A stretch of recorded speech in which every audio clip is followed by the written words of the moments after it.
காற்றழுத்த தாழ்வு நிலை காரணமாக தமிழகம் மற்றும் புதுச்சேரியில் அடுத்த 2 நாட்களுக்கு மழை பெய்யும் என சென்னை வானிலை ஆய்வு மையம் கூறியிருக்கிறது. தென்மேற்கு வங்கக்கடலில் இலங்கை அருகே காற்றழுத்த தாழ்வு நிலை நிலை கொண்டிருப்பதாகவும் இதனால் கடலோர மாவட்டங்களில் கனமழைக்கு வாய்ப்பிருப்பதாகவும் வானிலை ஆய்வு மைய இயக்குநர் ஸ்டெல்லா தெரிவித்திருக்கிறார்.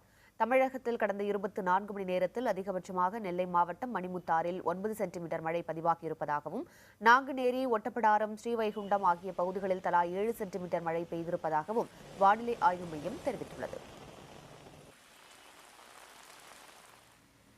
அடுத்த 48 மணி நேரத்தை பொறுத்தவரையில் தமிழ்நாடு மற்றும் புதுச்சேரியில் பெரும்பாலான இடங்களில் மழை பெய்யும். கடலோர மாவட்டங்களில் ஓரிரு இடங்களில் கன மற்றும் மிக கனமழையும், உள்புற மாவட்டங்களில் ஓரிரு இடங்களில் கனமழை பெய்யும் வாய்ப்புள்ளது. சென்னை மற்றும் சுற்று வட்டாரங்களில் அடுத்த 24 மணி நேரத்தில் வானம் மேகமூட்டத்துடன் இருக்கும். சில நேரங்களில் இடியுடன் கூடிய மழையை எதிர்பார்க்கலாம். ஓரிரு இடங்களில் கனமழையும் பெய்யும் வாய்ப்புள்ளது.